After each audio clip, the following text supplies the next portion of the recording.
आप एक एक योजनाओं का फाइल जब देखेंगे पहले की, तो बहुत आश्चर्य होगा।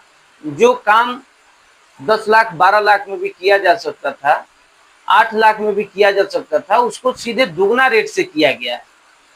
जो योजनाओं बनाने की पहले की प्रक्रिया थी, बहुत गलत ढंग से किया गया है। और उससे भी दुर्भाग्य है कि कार्रवाई नहीं हुआ, क्योंकि कार्रवाई करने वाला जो व्यक्ति खुलासा किया, वो उन्हीं के गोद में बैठकर पैसा का धन करके और इसमें अपना संलिप्तता को साबित कर दिया। सारे प्रक्रिया पर हम लोग काम कर रहे थे। बस स्टैंड के लिए हम काफी यहाँ प्रयासरत थे कि बस स्टैंड आए, यहाँ पर एक ऐसा सुंदर बस स्टैंड बने कि लोग को लगे कि हाँ, मतलब एक वहाँ भी व्यवसाय हब बनने का काम मैं कराना चाहता हूँ। जी, जाम स्टैंड के ही चलते जाम की समस्या होती है। जैसे मैरवा में जो उप चुनाव हो रहा है नगर पंचायत का, तो अधिकतर लोग इस बात को समझते हैं या फिर जो आपके अगेंस्ट प्रत्याशी हैं लोगों को ये बताने की कोशिश कर रहे हैं कि मैरवा में बहुत ज्यादा भ्रष्टाचार हुआ है। आप इसको कैसे जनता को बताएंगे कि हमारे तरफ से कोई भ्रष्टाचार नहीं हुआ है और क्या कमी के कारण ये उप चुनाव हो रहा है? जी, बहुत बहुत धन्यवाद आपको। आपके चैनल के माध्यम से सभी दर्शकों को मेरा सादर प्रणाम है।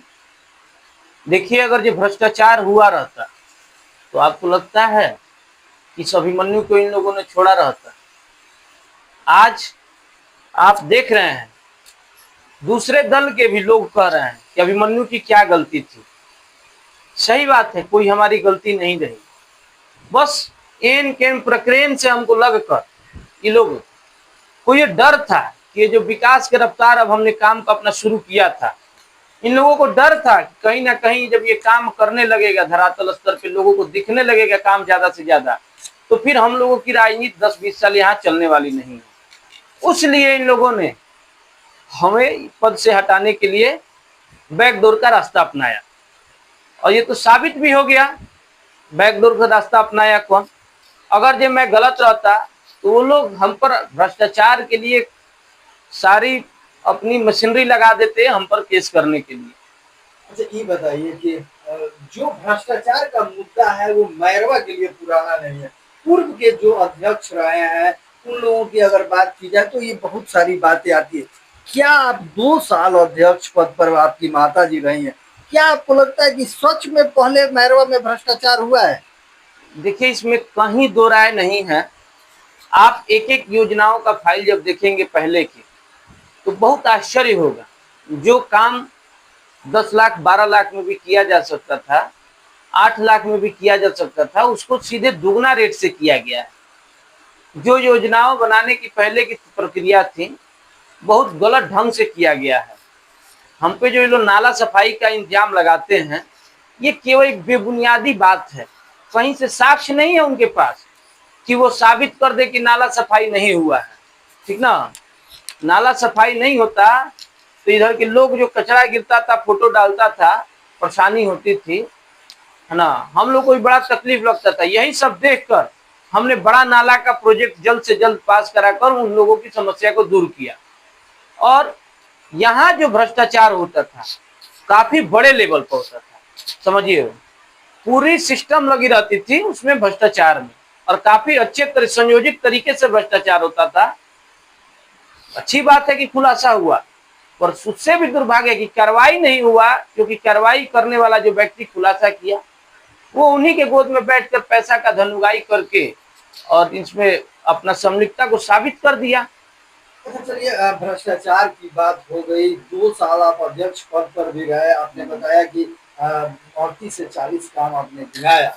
अब बताइए, एक मलाल रह गया हो मन में कि अगर फिर एक बार जनता हमको वोट देती है या फिर मैं 5 वर्ष तक रहता तो इस काम को पूरा करता, मैं क्या सपना अधूरा रह गया? देखिए, बहुत बुरा लगता है। सपना तो सच में नहीं हम पूरा कर पाए। मेरा जो मैनिफेस्टो था, उस मैनिफेस्टो के लगभग कामों में मैंने योजनाओं में काम शुरू करा दिया था, वो संपूर्ण नहीं हो पाया था, अधूरा रह गया। जैसे पोखरा राम जानकी सरोवर, मेरा बहुत बड़ा मतलब, हम देखिए बहुत मंदिर से वहां लगाव रहता था। हम लोग का बहुत अच्छा सोच था कि वहां मतलब एक काफी अच्छा पार्क डेवलप किया जाए, बीच में शावर वगैरह लगाने का प्लान हो रहा था। सारे प्रक्रिया पर हम लोग काम कर रहे थे।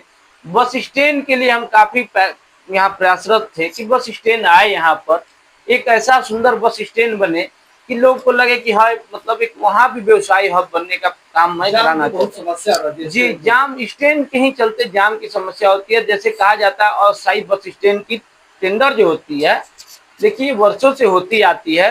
ये नगर निधि का मामला है, अगर जो मैं नहीं करता हूँ तो ये राजस्व के नुकसान की बात होगी, और कहीं से राजस्व के नुकसान करने के लिए हमें चेयरमैन नहीं बनाया गया है ना तो उस। निश्चित तौर पर मैंने आप मानते हैं कि एक मैरवा में अस्थायी बस स्टैंड होना चाहिए, ये आपका सपना जी रहा। जी एकदम है ना, मेरा सपना रहा है कि एक अस्थायी बस स्टैंड हो, यहाँ ऐसे पार्क डेवलप हो।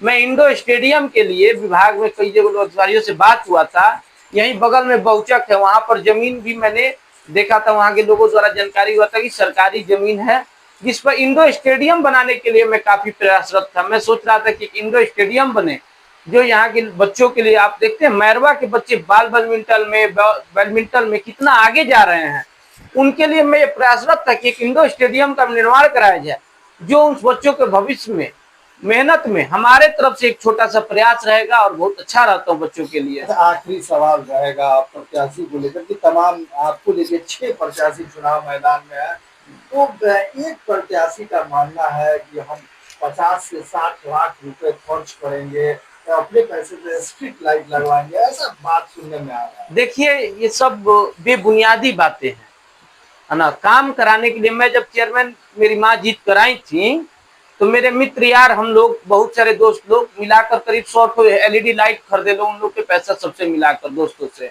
लगवाए लो, है ना। अगर ये इतना ही लोगों को शौक है, ये बात मतलब कहने का है, तो देखिए सेवा करने के लिए चुनाव जीतने की क्या जरूरत है। अगर ये आपके पास इतना पैसा है और आप सोच रहे हैं कि हम लगा दें, हम तो छठ घाट पर लगाकर प्रमाण दे चुके हैं, हम तो कर चुके हैं। आप भी चुनाव के पहले हम कहते हैं हम बैठ जाएंगे, अगर जैसा कोई मेरी जनता को सुख दे देता है कि पूरा स्ट्रीट लाइट 50 लाख रुपया लगा के बदलवा देता है, मैं बैठने का भी काम कर दूंगा। चलिए मैं इतना, हाँ बड़ी बात बहुत तो बड़ी है। बात कर रहा हूँ, है ना।